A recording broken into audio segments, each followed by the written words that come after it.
There are conflicting signals tonight about the likelihood of a second presidential debate between President Trump and his Democratic challenger Joe Biden. The plan was to hold a virtual debate because of Mr. Trump's recent treatment for COVID, but the president said that that would be a waste of his time.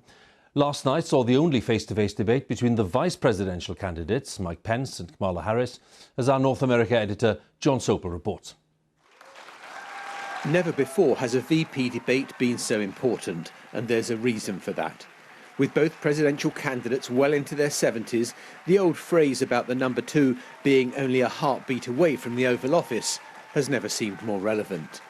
In the debate between Mike Pence and Kamala Harris, COVID was centre stage, although divided by plexiglass.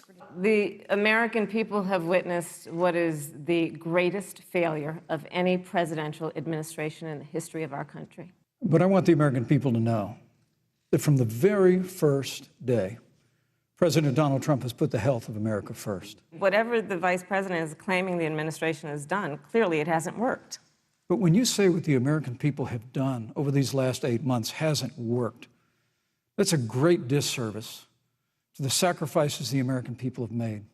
This debate had none of the histrionics and shouting of last week in what felt like a 0-0 draw.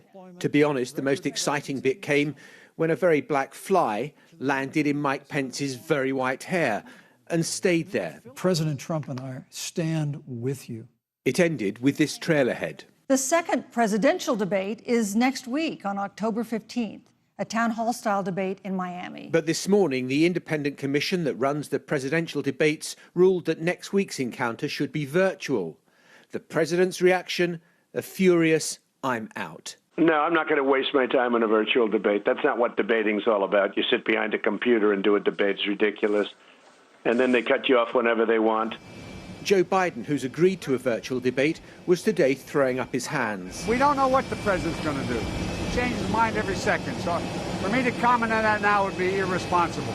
I think that if I'm going to follow the commission recommendation, if he goes off and he's going to have a rally, I don't know what I'll do.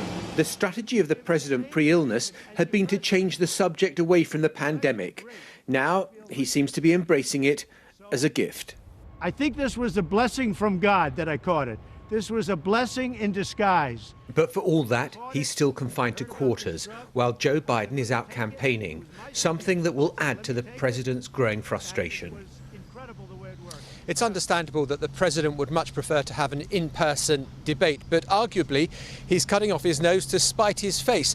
All the polls suggest that Donald Trump is way behind Joe Biden and needs the debates as a way of resetting the race. Now, a final debate is scheduled for the 22nd of October in Nashville. Frankly, I think there must be a question mark over whether that will happen as well.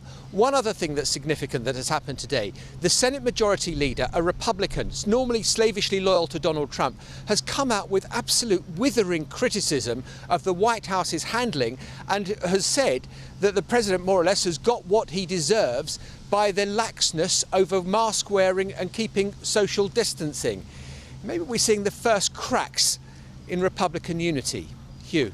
John, many thanks again. Jon Sopel with the latest thoughts there for us in Washington.